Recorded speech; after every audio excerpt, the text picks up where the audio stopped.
अस्सलामुअलैकुम फ्रेंड्स। आज मैं आपके सामने जो रेसिपी लेकर आई हूँ ये बहुत स्पेशल रेसिपी है आज के मौसम के हिसाब से। जैसे कि आजकल बरसात का मौसम है और बरसात के मौसम में बारिशों के मौसम में इस तरह की चीज़ें बहुत ही पसंद आती हैं। पकौड़े हों या दाल भरे पराठे हों या और इस तरह की चीज़ें बहुत मज़ेदार लगती हैं। तो यहाँ पर मैं आज चने की दाल के पराठे बना रही हूँ, जिसके लिए मैंने लिया है 1 teaspoon ginger garlic paste. Taste के हिसाब से आप नमक ले लें, salt to taste. Red chilli powder लिया है 1 टीस्पून और 1 से 1.5 कप के करीब मैंने चने की दाल ली है, जिसे धोकर मैंने रात भर के लिए भिगो दिया था। और अब ये काफ़ी सॉफ्ट हो चुकी है। तो मैं यहाँ पर एक प्रेशर कुकर में सबसे पहले चने की दाल डाल चुकी हूँ और अब हम यहाँ पर सारे मसाले ऐड कर लेने वाले हैं। तो यहाँ पर मैं ऐड कर लेती हूँ रेड चिली पाउडर और जिंजर गार्लिक पेस्ट, और नमक भी हम यहीं पर ऐड कर देंगे। तो यहाँ पर चला गया हमारा जिंजर गार्लिक पेस्ट और थोड़ा सा हम नमक डाल देंगे। आप अपने टेस्ट के अकॉर्डिंग नमक और मिर्च डाल सकते हैं, कम या ज़्यादा कर सकते हैं। अगर आप लहसुन अदरक पसंद नहीं करते तो बेशक आप ना डालें। तो यहाँ पर थोड़ा सा पानी ऐड कर देना है। करीब 1 कप मैंने यहाँ पर पानी ऐड किया है। हमें पानी बस इतना ऐड करना है कि दाल बस गल जाए। यहाँ पर जो मैंने पानी ऐड किया है, अगर वो पानी बच जाता है तो इसे खोल करके हम खुश्क कर लेंगे। और मेरे पास टाइम की ज़रा आज कमी है तो मैं पानी खुश्क करूँगी क्या या नहीं, ये मैं आगे देखती हूँ, और अगर ज़रूरत पड़ी तो मैं उसे डिस्कार्ड कर लूँगी। अभी 2 सीटी लगाकर दाल गला लेती हूँ। इसे सर्व करनी है और यहाँ पर मैं दाल गला चुकी हूँ। पानी यहाँ पर देखिए थोड़ा सा बचा हुआ है। दाल हमारी गल चुकी है लेकिन पानी बचा हुआ है, क्योंकि दाल पूरी रात भिगो कर रखी हुई थी तो बड़ी आसानी से ये गल गई है। और मेरे पास इतना वक्त नहीं है कि मैं पानी खुश्क करूँ, तो मैं दाल निकाल कर एक प्लेट में ठंडा कर लेती हूँ और पानी को मुझे डिस्कार्ड करना पड़ेगा।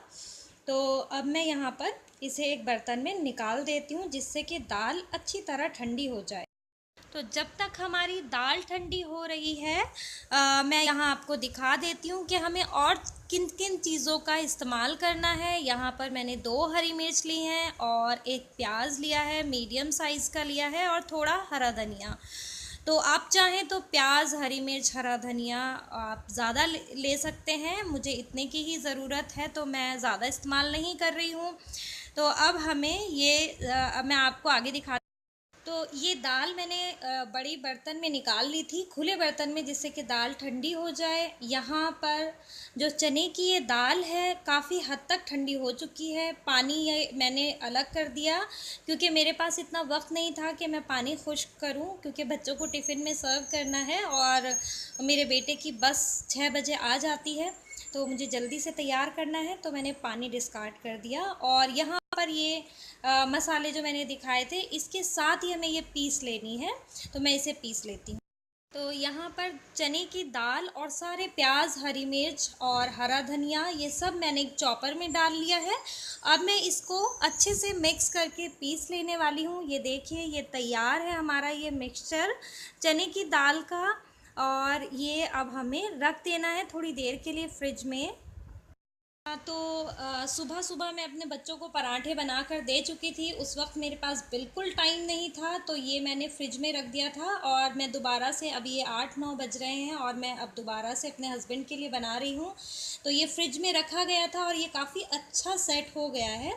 दाल जो है अक्सर फ्रिज में रखने से थोड़ी थिक हो जाती है, तो इस वक्त भी इसका स्ट्रक्चर बहुत अच्छा हो गया है।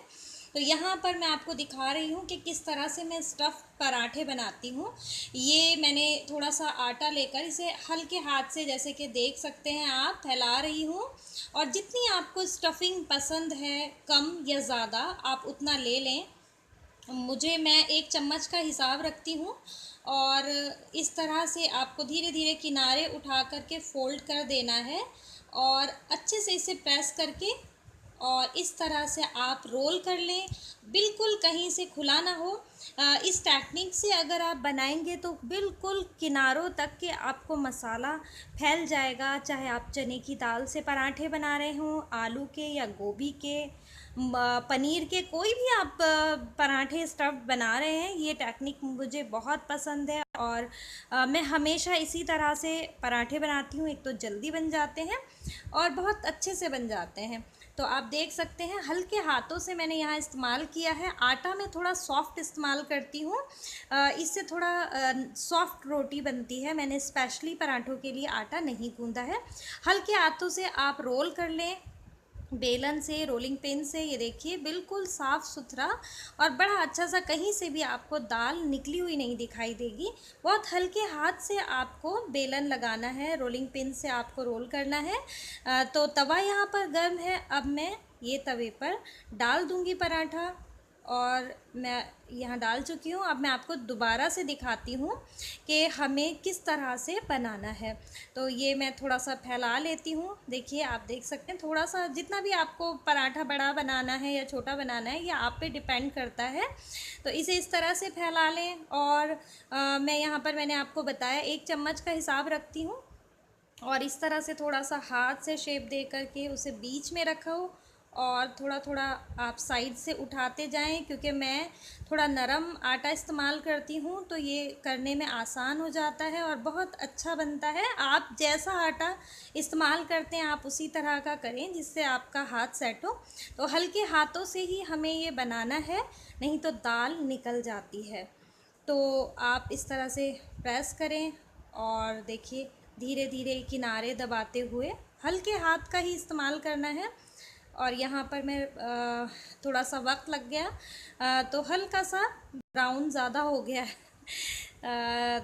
थोड़ा ध्यान रखना पड़ता है, अगर ज़रा सा भी ध्यान चूका तो यही हश्र हो जाता है जो इस वक्त यहाँ पर हुआ है। तो थोड़ा ध्यान रखें, मैं आपको बता रही थी इसलिए थोड़ा सा चूक हो गई है। तो अभी कोई ज़्यादा देर नहीं हुई है, इसे हम संभाल सकते हैं। और हल्का हल्का घी लगाएं या ऑयल, जो भी आपको पसंद है। ज़्यादा अगर आप ऑयल पसंद करते हैं तो बेशक आप और ज़्यादा इस्तेमाल कर सकते हैं। कम लगाना चाहें तो बेशक आप बहुत कम भी यूज़ कर सकते हैं। ये आप पे डिपेंड करता है कि आप पराठा कितने ऑयल में पसंद करते हैं। तो हल्के हाथ से आप दबाएं, ये प्रेस करें। देखिए बहुत हल्के हाथों से आपने रोलिंग पिन का इस्तेमाल करना है।